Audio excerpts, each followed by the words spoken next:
ലോക്കലായിട്ടുള്ള ആളുകൾ ഇടപെടുന്നതൊക്കെ നമുക്കറിയാം.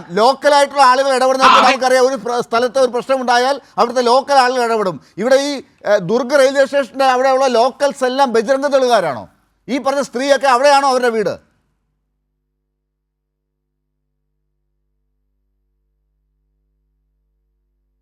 ഷാബു പ്രസാദ്, അദ്ദേഹത്തിലേക്ക് വരാം. അവിടെ കണക്ഷനിൽ ചെറിയ പ്രശ്നമുണ്ട്. നിതീഷ്, ഇതാണ് മറുപടി. ഈ പറയുന്ന മാവോയിസത്തെ എതിർക്കാനാണ് ഈ പറഞ്ഞ കാര്യങ്ങളൊക്കെ ചെയ്യുന്നത്. ഒറ്റ മിനിറ്റ്, അദ്ദേഹം തിരിച്ചു വന്നിട്ടുണ്ട്. ഞാൻ അദ്ദേഹത്തിലേക്ക് പോയിട്ട് കംപ്ലീറ്റ് ആക്കിയിട്ട് വരാം. ഷാബു പ്രസാദ് പറഞ്ഞോളൂ. എന്റെ ചോദ്യം എന്താണെന്ന് താങ്കൾ കേട്ടല്ലോ.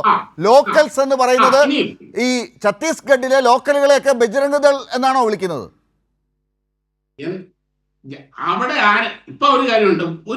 ഒരിടത്തൊരു സാമൂഹ്യമായ ഒരു പ്രശ്നം ഉണ്ടാകുന്നു, അല്ലെങ്കിൽ ഒരു ഇഷ്യൂ ഉണ്ടാകും. അങ്ങനെ ഒരു ഇഷ്യൂ ഉണ്ടാകുമ്പോൾ ആരാണോ അവിടെ ഉള്ളവര്, അത് ഈ നാട്ടിൽ സംസ്കൃത സമൂഹമാണ്, പോലീസാണ് വരിക. ഉടനെ പോലീസ് എത്തും. നമ്മുടെ കേരളത്തിൽ നാട്ടിൽ പ്രശ്നം ഉണ്ടായാൽ 2 മിനിറ്റിനാണ് അവിടെ പോലീസ് എത്തും. സാർ, പോലീസ് എത്തും. ട്രൈബ് എന്താ അങ്ങനെ ട്രൈബിനെയാണ് ഈ നാട്ടിൽ ആൾക്കൂട്ട വിചാരണ നടത്തി കൊന്നു കളഞ്ഞത്. അല്ല, അതൊക്കെ നമ്മൾ നേരത്തെ പറഞ്ഞല്ലോ. ഇപ്പൊ ഇവിടെ ആൾക്കൂട്ട വിചാരണയാണോ നടന്നത്? ദുർഗിൽ ആൾക്കൂട്ട വിചാരണയായിരുന്നു. വൈവിധ്യങ്ങളുമുള്ള അത് താങ്കൾ സമ്മതിക്കുകയാണോ? ഒരുപാട് ക്രമസമാധാന സാമൂഹ്യ പ്രശ്നങ്ങൾ നടക്കുന്നുണ്ട്. ഓരോ സ്ഥലത്തും നിങ്ങൾ ചൊല്ലുമോ? ഓരോ കാര്യത്തിനെ പറ്റിയും നിങ്ങൾ ഇതുപോലെ ചർച്ച ചെയ്യുമോ? അപ്പോൾ നിങ്ങൾ ഇത് മാത്രം പിക്ക് ആൻഡ് ചൂസ് ചെയ്യുന്നതിന്റെ അകത്തെ നിങ്ങളുടെ ഒരു പിക്ക് ആൻഡ് ചൂസും ഇല്ല. എന്തൊക്കെയാണ് നിങ്ങൾ ചെയ്തുകൊണ്ടിരിക്കുന്നത് അതിലേക്കൊക്കെ നമുക്ക് കടന്നു ചെന്ന് എത്താൻ പറ്റുമെങ്കിൽ ഞങ്ങൾ എത്തുന്നുണ്ട്. ആ കാര്യങ്ങളൊക്കെ ചർച്ച ചെയ്യും. നിങ്ങൾ ഈ രീതിയിൽ ആസൂത്രിതമായി നിങ്ങളുടെ അജണ്ട നടപ്പിലാക്കാൻ ശ്രമിക്കുന്ന എല്ലാ കാര്യങ്ങളെയും എക്സ്പോസ് ചെയ്യാനുള്ള എല്ലാ ചർച്ചകളും നടത്തും. ഈ നാട്ടിൽ അതിനുള്ള സ്വാതന്ത്ര്യമുണ്ട്. പട്ടി ചന്തയ്ക്ക് പോകുന്ന മാതിരി ആർക്കും പെട്ടിയും തൂക്കി എവിടെയും പോകാം, ചമ്മി തിരിച്ചു പോരാ. അതെ, അത് മനസ്സിലായി. പട്ടി ചന്തയ്ക്ക് പോയതുപോലെ ആരും എവിടെയും ആരെയും എന്തും ചെയ്യുന്ന കാഴ്ച കണ്ടല്ലോ നിങ്ങൾ ഭരിക്കുന്നിടത്ത്. അതാണ് പട്ടി ചന്തയ്ക്ക് പോയതിന്റെ ഉദാഹരണം.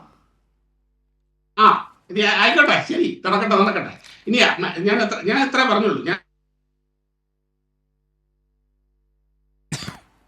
ഒന്നും എനിക്ക് പറയാനില്ല. അവിടെ ഇവരെ അറസ്റ്റ് ചെയ്തിരിക്കുന്നതിന് ചാർജ് ഷീറ്റ് ഉണ്ട്. അത് അവിടെ നിന്ന് ആ പെൺകുട്ടികളുടെ മൊഴി പ്രകാരമാണ് അവിടെ കുറ്റപത്രം സമർപ്പിച്ചിരിക്കുന്നത്. അവരെ റിമാൻഡ് ചെയ്തിരിക്കുന്നത് കോടതിയാണ്. ഈ നാട്ടിലെ നീതിന്യായ വ്യവസ്ഥയാണ്. കോടതിയിൽ ഫൈറ്റ് ചെയ്യൂ. അല്ല, അതിൽ തെറ്റുണ്ട്. അതായത് അവരുടെ മൊഴി അനുസരിച്ച് ആദ്യം എഴുതിയ FIR അല്ല രണ്ടാമത് ഉണ്ടായ FIR. അവർ പറഞ്ഞ മൊഴിയൊക്കെ നമ്മൾ കേട്ടതാണ്. അവർ പ്രായപൂർത്തിയായവരാണ്. അവരുടെ അച്ഛനും അമ്മയൊക്കെ അനുവദിച്ചിട്ട് തന്നെയാണ് അവർ പോയിരിക്കുന്നത്.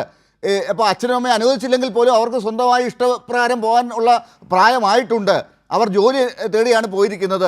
ഇതൊക്കെ അവിടെയുള്ള ഒരു സ്ത്രീ, നിങ്ങൾ പറയുന്ന ലോക്കൽ, ഈ കാര്യങ്ങളൊക്കെ നോക്കാൻ വേണ്ടി നിങ്ങൾ ഏൽപ്പിച്ചിരിക്കുന്ന കുറേ ആളുകൾ, സ്ത്രീയും പുരുഷനും ഒക്കെ അവിടെ പോയി ഇത്തരത്തിൽ ഇടപെടുന്ന അവരാണ് ഇതിനെ ഇങ്ങനെയൊക്കെ പറയുന്നത്. അവരുടെ പരാതി വെച്ചിട്ടാണ് ഇപ്പോൾ ഈ 2 കന്യാസ്ത്രീകൾ, ഒരുപാട് സാമൂഹ്യ സേവനം നടത്തി പേര് കേട്ട 2 കന്യാസ്ത്രീകൾ ഇപ്പോൾ കൽത്തുറങ്കിൽ കിടക്കുന്നത്.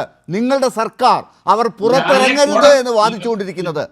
എന്നിട്ട് നിങ്ങളുടെ പാർട്ടിക്കാർ പോയി തിരിച്ചു പറയുന്നത് യേശുക്രിസ്തുവിനോട് ചോദിക്കൂ എന്ന് ജോർജ് കുര്യൻ പറഞ്ഞു.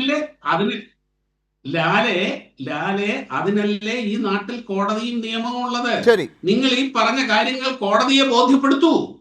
ആര് പറഞ്ഞു ചെയ്യരുതെന്ന്? നിങ്ങൾക്ക് അതിനുള്ള അവകാശം ഇല്ലേ? അതെ, അപ്പൊ നിങ്ങൾ ഇങ്ങനെ തന്നെ ചെയ്യും.